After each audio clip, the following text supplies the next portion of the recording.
¿Qué pensamos cuando llegamos aquí? Pensamos que venimos al cielo.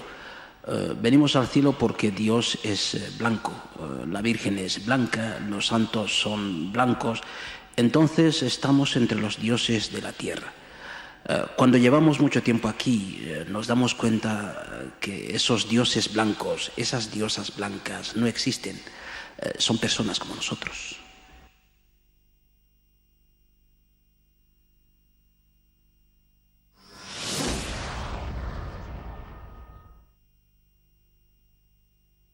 A Justo le conocí en el verano de 1998. Un amigo común nos presentó. Desde aquel momento hemos tenido largas conversaciones. En una de ellas surgió la idea de hacer este documental, como un necesario mensaje a todos aquellos hermanos que viven o que simplemente quieren llegar al cielo.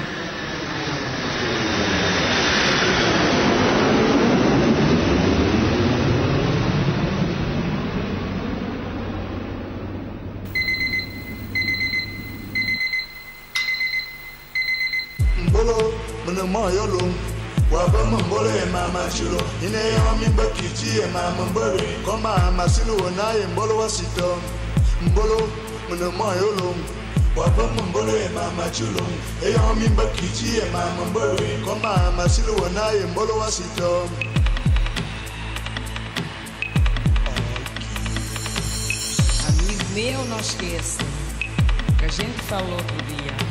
Amigo, és um amigo de verdade.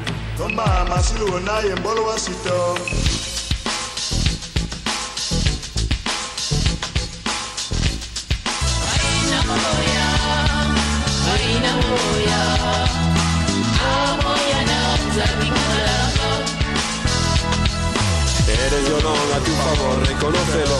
Sí, escucha varón, amigo, entra en razón. De tu gente, estás orgulloso de dónde vienes. Y tu memoria, amigo, no valen tus mentiras conmigo.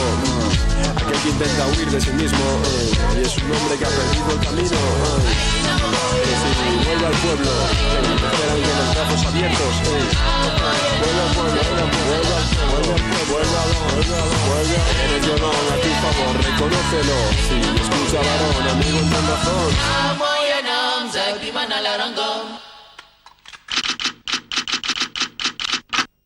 Yo he vivido España cuando no había este fenómeno actual de la inmigración. Yo he estado aquí cuando los españoles de los pueblos salían de sus casas para ver a un negro, porque no lo habían visto nunca, y acercarse a él y tocarle a ver si manchaba.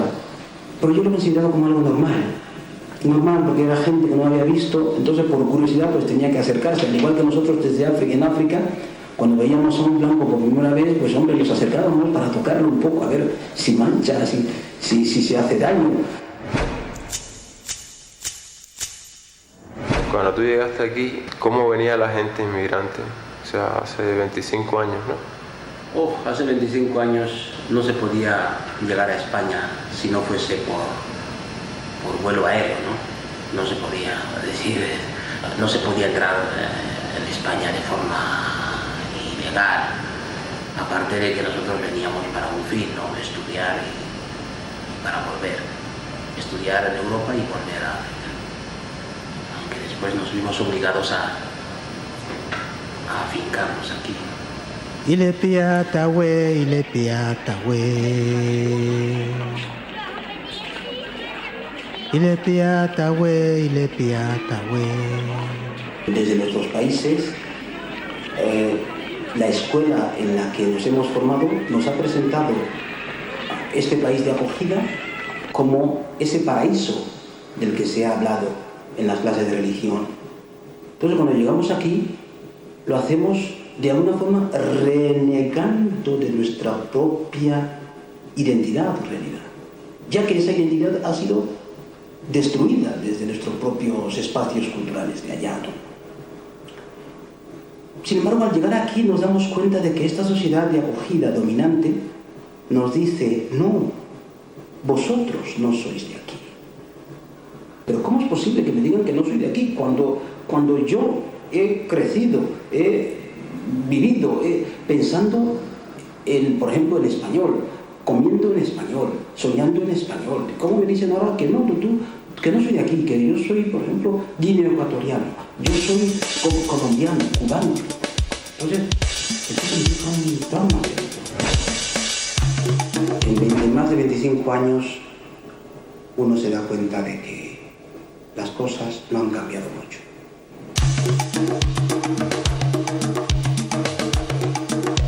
Hay un poquito más de tolerancia.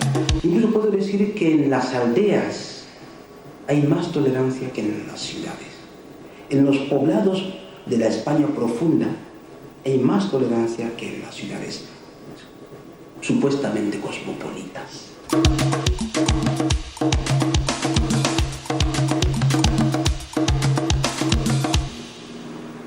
Evidentemente es muy difícil aceptar a primeras al extraño, al diferente, es muy difícil.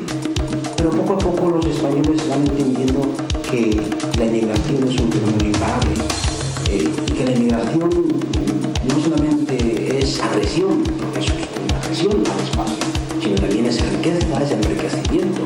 Yo creo que los españoles a través de la inmigración empiezan a verse a sí mismos realmente como son, si son chauvinistas, si son racistas, si son tolerantes. Yo tuve la suerte de tener una familia muy rica, no en bienes, sino en cultura. Y en esa familia siempre nos reuníamos después de las faenas diarias, después de estar 5, 8, 12 horas trabajando en el campo, niños, mayores, ancianos, etc. Nos reuníamos después de comer por la tarde, a eso de las 7, cuando el alma está sosegada. Y uno de nuestros mayores, se ponía a contar historias, o cuentos, o leyendas. Era una forma de enseñarnos a ser miembros de nuestra comunidad. Y también nos pedían a nosotros los niños, después de mucho tiempo, convertirnos en narradores de esos mismos cuentos. La primera maestra que tuve en esa arte fue mi madre. Y también mi padre, la madre de mi padre, la madre de mi madre, mi tía, o sea, todos se convirtieron en narradores para que yo pudiera también convertirme en narrador. Por eso cuando mi madre vivía me decía, te canté más de 200 romanzas y tú no recuerdas más que 25, no tienes ninguna memoria. Y tenía razón, porque me cantó más de 200 romanzas, solo recuerdo 25.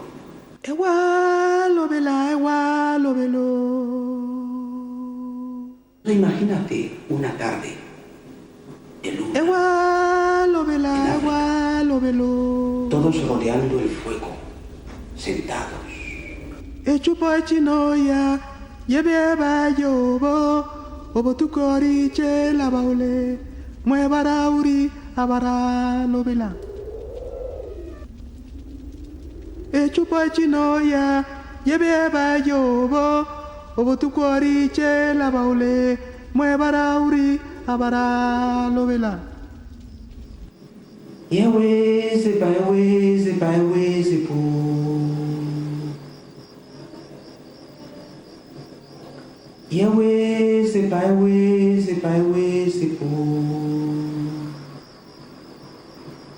Kino veila oherije, uteuhi pulho, uteuhi bebeo, uteuhi bila kalkara kone keria jiyo.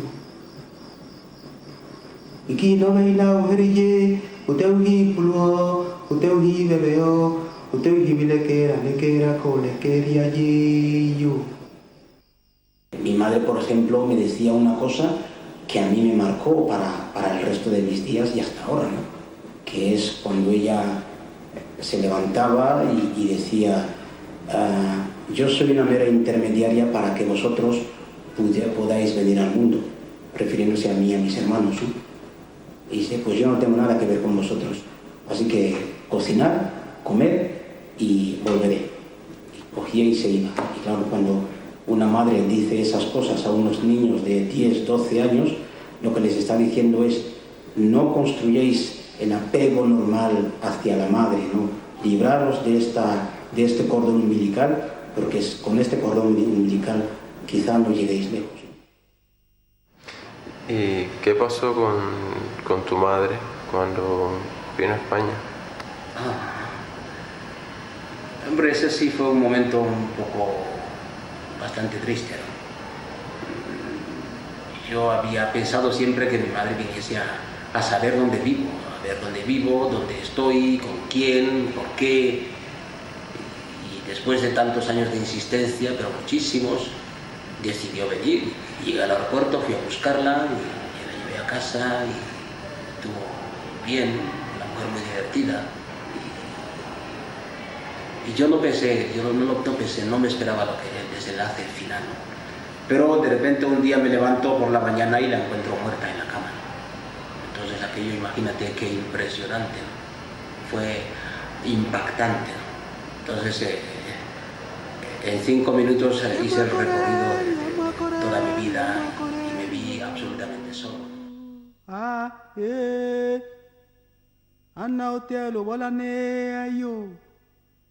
Kota kabila we obalam que popua babila que pai mochio weru. Sin lugar a duda, con la muerte de su madre, no solo había muerto el ser más querido, también había muerto un vínculo importante con su cultura.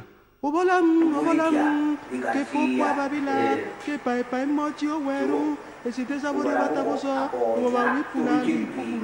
Fue en el año 96. Llegué a mi pueblo y pregunté por mi padre, porque me di cuenta de que en todos los años que había vivido yo nunca había mantenido una conversación de hombre a hombre con mi padre.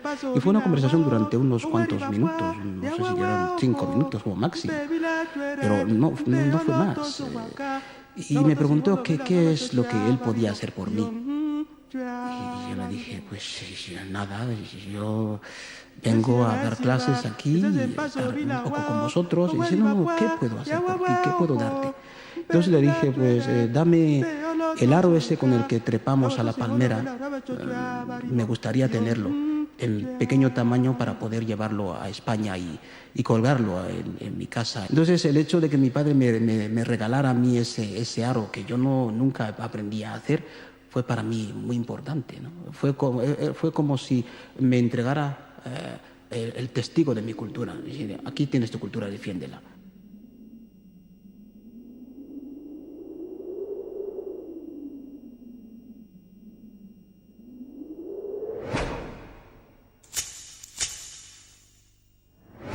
Hace mucho tiempo vivían en un caserío un hombre con su mujer y su hijo varón.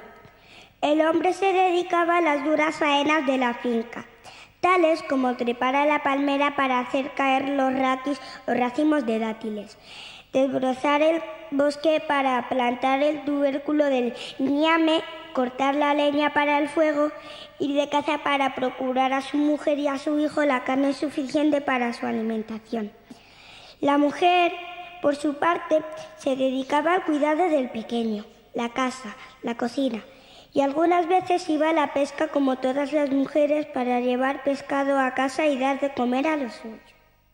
Por muchos cuentos que le leas, por muchas historias que le cuentes, hasta que no viva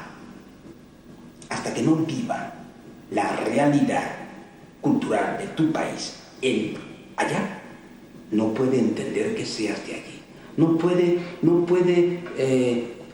actuar en connivencia contigo. No puede aliarse a ti. Y para que se alíe a mí un hijo o una hija, tiene que compartir ciertos referentes conmigo.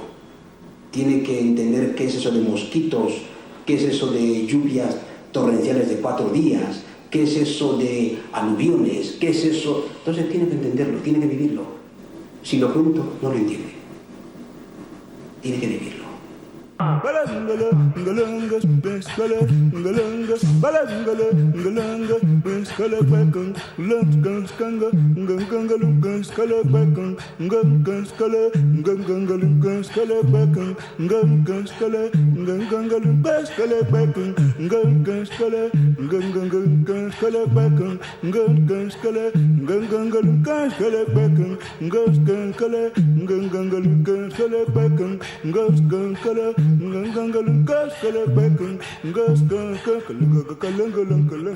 El conocimiento de la lengua materna o paterna, el hecho de ir al país durante un mes, 2 meses, todos los años, poco a poco va construyendo en el niño otro referente cultural, le va enriqueciendo mucho más.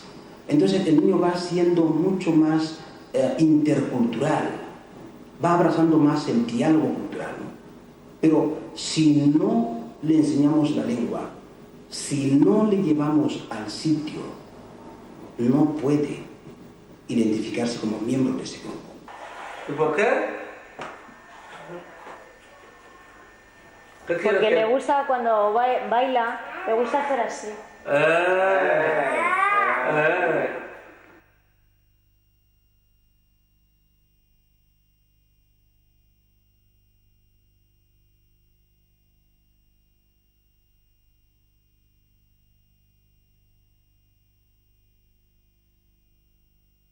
Los últimos datos que ha dado la policía sitúan en 33 el número oficial de muertos. Es una cifra provisional porque solo se contabilizan los que han muerto en las 3 explosiones de metro. Falta por saber las víctimas del autobús. Recordamos que han sido 4 explosiones que se han registrado alrededor de las 9 menos 10 de la mañana, hora de Londres, las 10 menos 10 aquí en España. Un grupo vinculado a la red terrorista Al-Qaeda se ha atribuido a través de Internet los atentados. El Ministerio de Exteriores ha facilitado un número de teléfono para los españoles que quieran información sobre sus conocidos o familiares en Londres.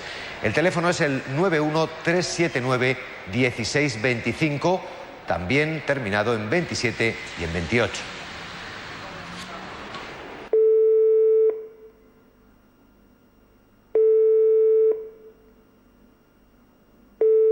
Nunca conoces a una persona hasta que no coincides con ella en esos momentos difíciles.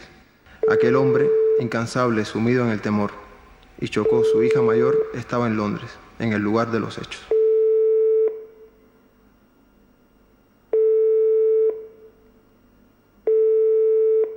Después de muchos intentos de comunicación, esa misma tarde llamó y Chocó, diciendo que estaba bien gracias a la casualidad. He visto algunas notas personales de este hombre, pero si tuviera que escoger, me quedaría con esa que está dirigida a quien le hace soportable su soledad.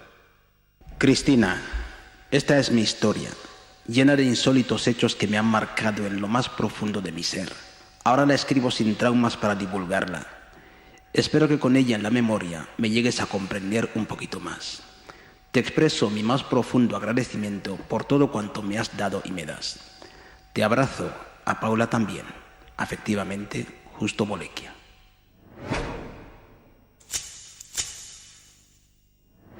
El inmigrante hombre que llega desea conocer a una nativa mujer blanca. Ten en cuenta que desde allí nos presentan a la persona de aquí como una diosa, ¿no? Una sirena, la sirena blanca, la imagen de una virgen blanca.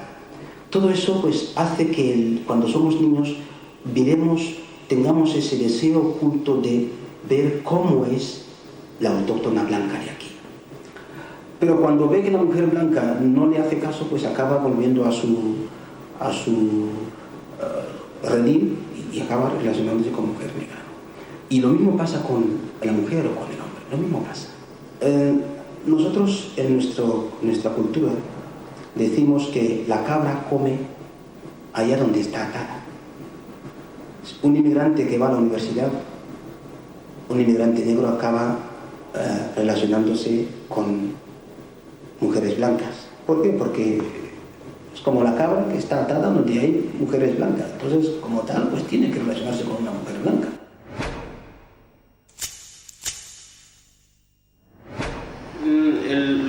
negros que vivimos aquí en Europa o en España sobre todo, carecemos de referentes culturales, ¿no? Entonces, de alguna forma nos vemos obligados a utilizar la palabra que siempre usan aquí, a integrarnos. Seréis bien acogidos, pero por mucho que se constituyan asociaciones de inmigrantes, se hace para satisfacer la necesidad misma de los inmigrantes y realzar el orgullo de la persona que acoge a esos inmigrantes. Es decir, mira, yo les acojo, mira, yo les he dado dinero para que puedan hacer cosas, tanto a nivel institucional como a nivel no institucional. Pero la presencia del inmigrante a nivel político no existe. Nos obligan a ser como ellos, es decir, meternos en su cultura, meternos en su idiosincrasia, meternos incluso en su espiritualidad.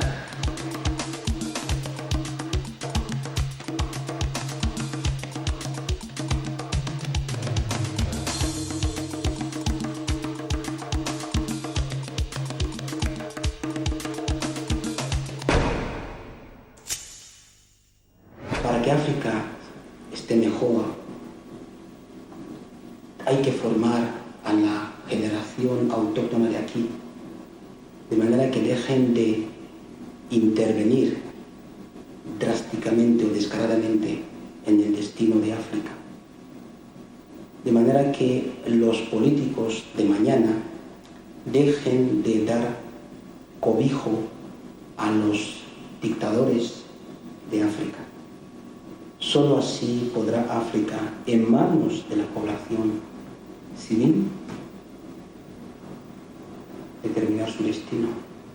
Pero tal y como van las cosas, con estos políticos occidentales que legitiman las dictaduras africanas, con esta población africana derrotada, hambrienta, enferma, perseguida, con estos recursos naturales descaradamente explotados en beneficio de la población civil occidental, es evidente que África no puede funcionar.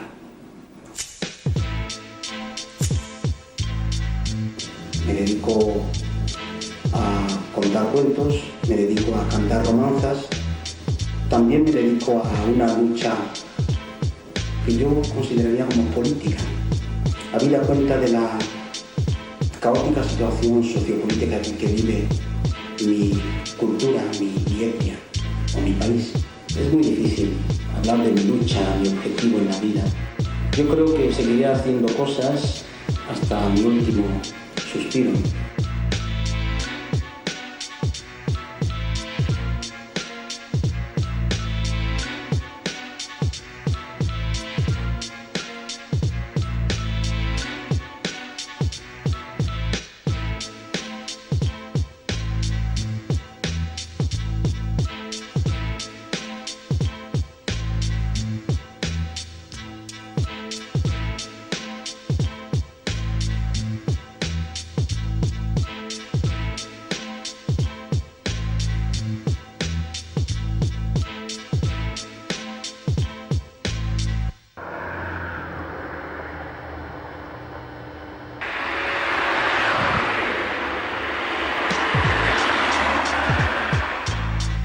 ¿Por qué he escogido la vida para vivir? Soy como he hecho las cosas al revés de todo el mundo. Es decir, he renegado de mi formación religiosa. Me niego a abrazar la cultura cristiana.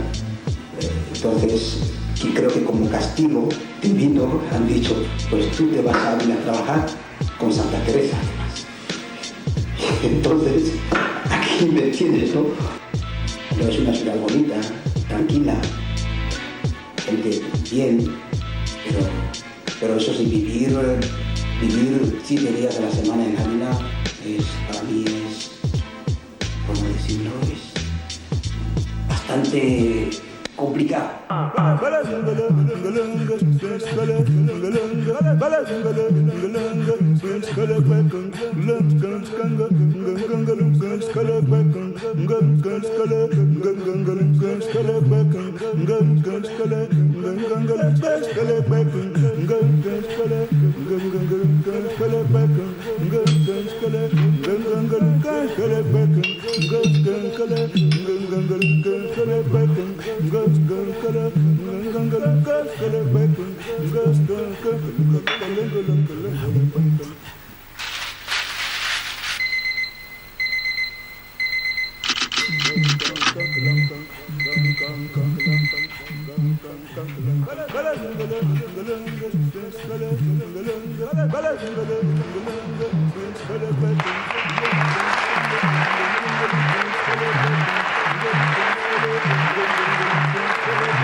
Mi nombre es Tony Romero y he tenido mucho gusto en presentarte a uno de tantos hombres negros que viven en la trinchera.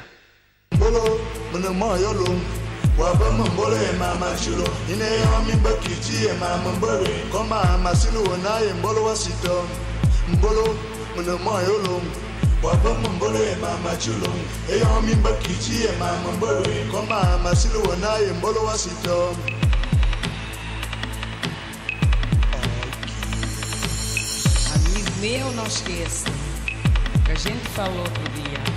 Amigo, és um amigo de verdade.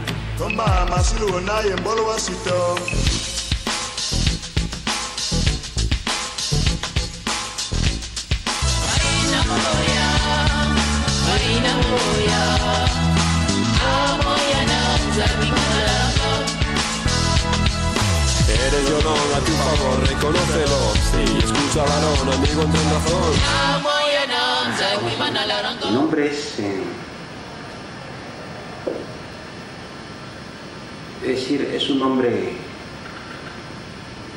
familiar, es decir, generacional, es decir, viene de tatarabuelo, bisabuelo, abuelo, padre y pasa a mí.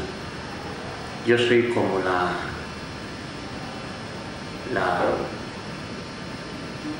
culminación, el freno a ese nombre. Me llaman Musupí.